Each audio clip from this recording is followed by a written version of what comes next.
So I'm working in Concept, which I think is a fantastic facility. It's a core facility on a national level. I think there's a lot of potential for taking cell therapies, biologics, and immunotherapies forward very quickly.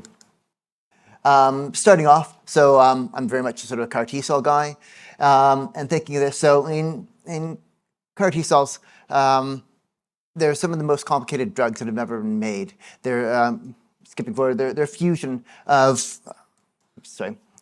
synthetic biology, gene therapy, transplant medicine, and immuno-oncology. So it's quite a lot packaged into one novel drug. And this isn't come out of completely out of nowhere. Back in 1992, Zella Geschar actually was initially sort of toying with this idea of how you can actually make cellular therapy. Couple quick definitions. Autologous is self, so you're taking cells from the patient, putting them back in, so it's in a way the patient's curing themselves. Allogeneic is when you take cells from a third-party donor and you can put them into a patient. Engineering is essentially much of what we do. It's how you can actually engineer the cells to retarget, use molecular retargeting. Very briefly, how cell therapy works. You're taking cells from a patient, you take them ex vivo, you can engineer them to help actually focus the targeting to, against the tumor, you expand them to a therapeutic dose, and then you actually prepare the patient for the infusion, you deliver the therapy, and then obviously it's very important to monitor and track how the therapy progresses in the patient. Unlike sort of biologics, where you're treating the patient and the drug will actually get processed by the body, these are living drugs, so you can get fulminant toxicities as they sort of have explosive expansions of cells. There's now actually 6 CAR T cell immunotherapies that have actually been approved by the regulatory authorities, so it's been quite explosive. Most of this was triggered from 2011, so there's about 20 years between 1992 when the idea was first conceptualized to actually when it sort of achieved fruition, the first time we actually really got clinical efficacy. And that was very much of a landmark paper. 2 years later, it was the breakthrough of the year.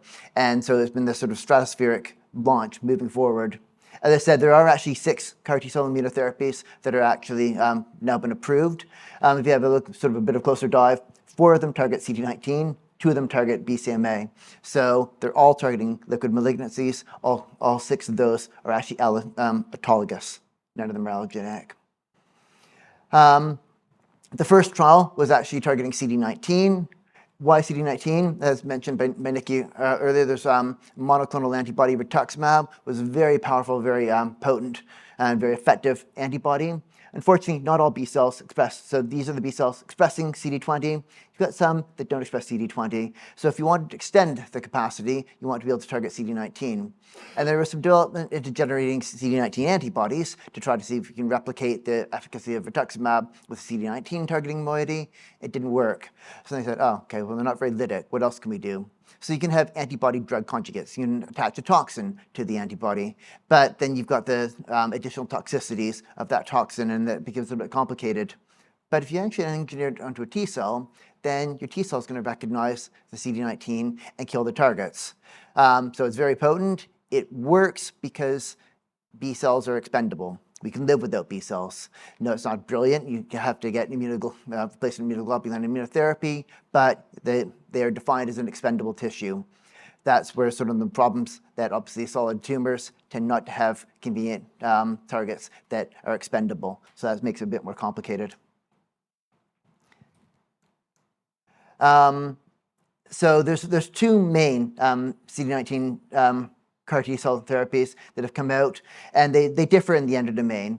And this led to actually quite an interesting story between the 2. And there's a lot of sort of conjecture between which one's better and which one's worse. So the first one that worked was Kymriah. It has, and I'll come talk about the actual modalities of CAR T cells in a moment. But the endodomain with that was 4-1BB with the zeta chain as your killing signal. This actually, Carl June said that everyone else is using 28 zeta. And so he said, well, the definition of insanity is repeating the same thing and expecting a different outcome. He just tried something different. So he said, use 4-1BB zeta, and it worked. So then actually, why? Why did it work? Which is actually a really good question. So Yescarta, 28 zeta, which is a different, they're both second generation, so you've got a signal and co-stimulation. So it was really fascinating. So Salter actually looked into it, and they're thinking, okay, so it must be the difference, must be the signaling. And so he did a really elegant interpretation, and actually, no, the signaling pathways for both modalities are the same. And then Hamia, out of Satterling's group, did this really elegant in vivo mouse model. And so what they did was it was a stress test. So they developed a model where you deliver the animals a CAR T-cell immunotherapy, where half the animals were going to survive and half were going to actually relapse and head towards death. And then they asked if they could rescue them. Well, lo and behold, if you try to rescue them with another dose of Kymria, it doesn't work. If you try to rescue them with the Yescarta, the 28 zeta, it does. So essentially what they said was the difference between these two is the sensitivity. And that's sort of what Salter was talking about as well. So that the Kymria, they both peak sort of around 7 days, but the Kymria persist, but it's a bit more blunt. So it's not as sensitive. So you can get this long-term persistence, and it's very effective. 28 zeta, it's short-term. So very potent, very effective, but it will not last. So it's trying to sort of tease out what's the best strategy. This is a sort of very complicated slide. What I've got in black is talking about the fact that actually, as I said, this is a long story. The black is the transplant medicine. So in bone marrow, transplants date to the 50s. And there are a lot of learnings as we progress through transplant medicine. You start getting the pieces in blue, discovery of T cells. So actually, that came a long way after bone marrow transplants. Then, obviously, the red are basically molecular cloning. We're starting to learn how to make vectors and how to actually do molecular cloning. So when you get to the end, in the purple, those are the FDA approvals. You see the transplant medicine going all the way through. So even in 2022, actually the EMA approval of EBV allo. So that's actually an allogeneic immunotherapy. So where did the cell therapy piece come from? That actually, as I said, originated from bone marrow transplants. And actually, the original intent wasn't curative. It was actually essentially when you've been treating patients and the patients, you're increasing the dose and increasing the dose, you get to the point that what happens if the dose is going to kill the patient? But you have to treat the patient because the cancer is still progressing. Can you rescue the patient? So could you actually replace a diseased immune system with one from a healthy donor? And the way to achieve this would be through myeloablative conditioning. So you basically nuke the immune system and replace it with one from a healthy donor. As I said, so and sort of started around in the early 50s, and it was around 1980 where you're actually getting successful transplantation. So it was a long progression for this to actually start working and go from experimental into first-line therapy and becoming successful and learning the toxicities along the way.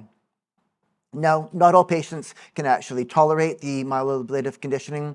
So then if you want to have reduced intensity conditioning, you can have donor lymphocyte infusions. And there's a couple of ways where this has been successful in treating conditions. So one of them, Epstein-Barr virus post-transplant lymphoproliferative disease. It's a high morbidity therapeutic complication in the transplant setting. So a lot of people have, most of the people in the room probably actually have at some point in time been infected with Epstein-Barr virus. And immune-competent individuals, our body just actually takes care of it, and so we're not even aware of it. In the transplant setting, when the patients are immunosuppressed, this can actually take off, and so then it becomes a high complicated scenario. And how do you address that? So what you can do is, when you've treated the patient, you can take cells from the allogeneic donor and expand the Epstein-Barr virus specific T cells to give back to the patient to redress the complications they would have from the EBV. So it's an antiviral specificity. Again, so you're looking at 1995. In 2022, this has been approved. So it's become a drug, again, roughly 20 some odd years. One alternative strategy, TIL therapy, is from the Rosenberg group. And essentially, they said, okay, so as I said, there are learnings along the way. So we learned about the IL-2 cytokine. The IL-2 cytokine is very potent at driving T cells, but there's a lot of toxicities. But what if you actually take out the tumor biopsy, you expand the T cells ex vivo with the IL-2, put them back in the patient, and this was actually a very powerful strategy for treating metastatic melanoma. So again, you're looking at 2005 and 2024. That's been approved as a new therapy. So very briefly, so we talked about CAR immunoengineering. What are the differences between T cell receptor and CAR immunotherapy? So the advantage of the T cell receptor, you have to have the antigen in the appropriate context. So your T cell are looking for the antigen and present it in the appropriate immune context. So if it's in self, you're fine. If it's an allogeneic donor, then it might be the right protein, but it's the wrong presentation, so it doesn't recognize it. Or you can have obviously the right, so obviously this is where it's not supposed to be recognizing it. So there is specificity, but also it won't recognize it. The advantage of T cell receptors is they recognize intracellular antigens, which is what most tumor antigens are going to be. So CAR immunotherapy is brilliant, but it recognizes cell surface antigens, which recognize a small subset of potential tumor antigens. So it's more actually perhaps the profile of the antigens, and that's where it gets a lot more complicated. The initial strategy for generating chimeric antigen receptors was they thought, okay, so B cell receptors are antibodies are not MHC restricted. So what you can do is take the pieces from the antibody and basically make them into a single chain variable fragment, and you pass it on to the signaling domain to the T cell receptor. So with that was the T-body that Escher described. It's very potent. You can kill targets with that, but you don't get proliferation. So if you want proliferation, you need to have a signal too. So as I said, here's 28, there's 4-1BB, and there's alternative iterations. You can actually have a couple co-stimulation domains, and that's sort of about it. There are fourth, fifth, generation CARs described, but it's not actually extending the endodomain. We tried that, that doesn't work. You can't just keep adding bits on. This paper was really interesting. In 2015, Andrew Gentles actually looked into immune infiltrates within tumors, and getting a long story short, he basically said, it's really interesting, you've got these gamma delta T cells, and they seem to have the most promising prognostic observation in tumors. And so why is that then? And so as sort of lit the field on fire, people were very, very interested in that, because gamma delta T cells are an alternative T cell receptor chain, and essentially they're like, the alpha betas are your Hollywood A-listers. They're like the siblings. No one really knew that they're less studied.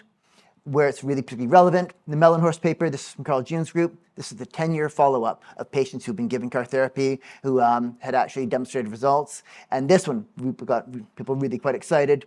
This is patient 2 at month 3 and year 3, and you had this explosive expansion of a minority of a minority of a minority population, a very rare population that happened to be CAR engineered of these gamma 4 delta 1 T cells. And again, so they exploded, did something, and a lot of people are questioning, okay, so what are they doing, and why did they kick off and do that? So that's thought to be very important. And so a lot of people have taken this forward into alternative strategies. Adasat using delta 1s, Innate Bio using delta 2s, Charisma doing CAR macrophages. You pretty much pick your immune lineage, and there are people skipping through. We talked about T cells. T cells are here, but actually T cells have different populations. You've got your alpha betas, the 4s and 8s. You've got your gamma deltas. If you look at the 4s, well, actually, you've got your Th1 and the Th2 sort of branches. You've got Tregs, you've got Th17s, Th9s. You also have a similar grouping of the CD8s. So actually, it's very complicated. There's a lot of different subsets and subfamilies, and that's where they're getting the learnings. So my last slide is the sort of combinations and ponderings. Where can we go with this? Molecular design. The Carvicti is actually very potent because you've got, or it's premised, this is why Legend think it's potent anyway, because you've got 2 binders against discrete epitopes on BCMA, and so it stabilizes the interaction. Lucid are using a different strategy. So it's known that so if your signals are in cis, you get good killing, but it limits the proliferation. T cells are looking for signals, but in trans, you get killing and proliferation. Obviously, people are also looking at different platforms. Delivery modality is a really interesting paper this year from Marcella Mouse's group, and what they found was actually intraventricular delivery. So you can get, they observed 1 to 3 patients getting a response, including glioblastoma. And fast off rate, it's interesting that the kinetics of antibodies they tend to bind for a long period of time, waiting for other effector cells to come along, but T cell receptors bind, deliver the payload, and release. So they're serial killers. So if you can have a fast off-rate design where bind, release, you can reduce some of the therapeutic toxicities. So happy to help, and come please concept if you want to actually work with us.